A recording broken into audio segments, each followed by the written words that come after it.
This is the Tal Rasha's Meteor Wizard. It's incredibly strong this season. Here's how it works. We use 5-piece Tal Rashas with a Ring of Royal Grandeur, which allows us to run 2 pieces of the Aughild's Authority craftable set. This gives us free random meteors, lots of elemental resist, occasional elemental immunity, a lower teleport cooldown, and huge stacking percentage damage so long as we're routinely hitting enemies with 4 different elements, plus reduced damage taken and increased damage dealt from the Aughilds. For our necklace, we want to run Squirts for the extra damage. Our rings are a little flexible. Convention of Elements gives us a ton of damage, Stone of Jordan gives good damage, Halo of Karini gives a ton of survivability, and Unity can give good survivability if you put one on your follower as well with the Follower Cannot Die trinket. Use whatever combination you want, but I would recommend at least one of the survivability options if you're playing hardcore. You can even run both survivability options if you're not confident yet, but the extra damage lets your runs go much faster. We want an In-Geom as our weapon so we can spam teleport and get across the map ridiculously fast, and if you're going fast enough, you can keep chaining elite pack kills to keep the buff going through almost the entire run. For boots, we want Nilfur's Boast for even more meteor damage, and for our offhand, we can use an Orb of Infinite Depth to help with resource generation and get some more damage and survivability out of Explosive Blast. We don't actually need to run Infinite Depth or Explosive Blast, so if you're having trouble finding one, you can just throw whatever you've got into your offhand and tweak your skills a little. I'll get into that in a second. For gems, we're using Guise's Vengeance, Bane of the Trapped, and Bane of the Powerful. All our body gems are yellow int gems, and you can run either Purple Life or Diamond cooldown reduction in the head. Diamond will make your runs a bit faster for Blink cooldown if you get unlucky on finding elite packs quickly, but since we're running In-Geom, it's usually a non-issue. We can usually spam teleport as much as we want. Also keep in mind if you're looking for an elite and you don't have the In-Geom buff running, you can throw out Meteors to get some cooldown reduction on teleport to get a few more casts in to help you find your next elite pack.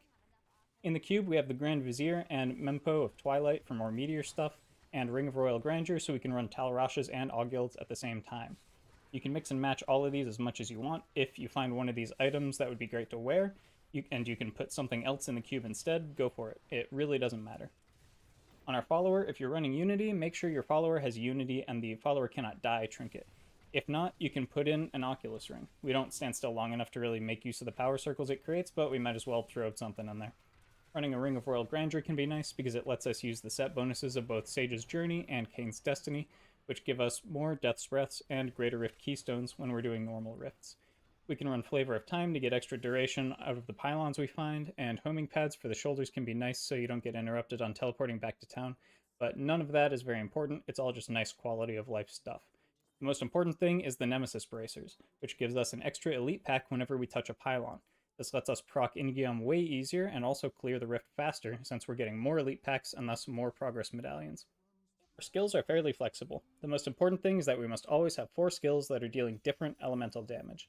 In this case, I'm using Storm Armor to deal lightning damage, and I'm running Shocking Aspect for a bit extra damage. If you're having resource issues, swap to Power of the Storm for the reduced resource cost. If you're running the Halo of Karini ring, make sure to use Storm Armor as your lightning damage, since you need Storm Armor for Karini's damage mitigation to work. If you're running some other ring, you can instead use Ice Armor with the Frozen Storm rune to satisfy your cold damage. I'm using Thunder Crash Meteor so the meteors land faster.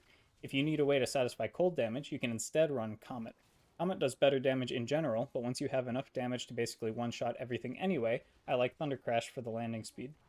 Star Pact is great for higher key pushing, and it satisfies your arcane damage, but I wouldn't recommend it for speedrunning level 100s unless you have a ton of resource generation. We're using Calamity Teleport to satisfy arcane damage. If you're pushing higher Greater Rifts using Star Pact Comets, you'd run Safe Passage here for the extra durability, but we don't really need it for speedruns. I'm using Frost Nova for cold damage, and Frozen Mist just gives us a bit more damage. If you're running Frost Armor for cold damage, you can use Diamond Skin for more survivability. This rune is kind of up to you. Prism will help a ton if you're having resource problems. Sleek Shell gives you a bit of move speed, which helps a little for the times when the game's not giving you an elite pack early to proc In-Geom. Enduring Skin will basically make your Diamond Skin always active, or if you have tons of CDR, Crystal Shell will boost up your defenses even more. Then we have Explosive Blast with Chain Reaction to proc our Orb of Infinite Depth. If you don't have Infinite Depth, or if you're running, say, a Grand Vizier with In-Geom in the cube, you can instead use Magic Weapon with Conduit to help with resources, or Magic Weapon Deflection for more survivability. Lastly, we have Familiar with Flint Spark. This gives us a straight 10% more damage, as well as satisfies our fire element. I wouldn't recommend swapping this for anything else, but if you want to mess around and you're using Explosive Blast Chain Reaction to satisfy fire, feel free. Again, you can really run whatever you want so long as you have Meteor and Teleport on your bars and all 4 elements are being used. For passives, since we're using 4 elements anyway, Elemental Exposure is a no-brainer. It also makes it very easy to track if you have all your elements running, since you'll see the buff icon with a 4 on it. Galvanizing Ward helps our survivability, Audacity is more free damage since we're teleporting right on top of everything, and Unstable Anomaly lets us not die in hardcore. If you're playing softcore, feel free to replace that last one with whatever you want. The playstyle is very easy. Make sure you have all your buffs running, familiar, magic weapon, storm armor, ice armor, whatever you have. Cast Meteor and Teleport on an enemy to get your elements rolling, then just keep spamming whatever activatables you have. Teleport, Frost Nova, Explosive Blast, Diamond Skin, etc. When you find an elite pack, spam meteors on them until they die, and once you see the In-Geom buff, keep jumping around the map while mashing all of your buttons until you find the next elite pack, rinse and repeat. And that's all there is to it.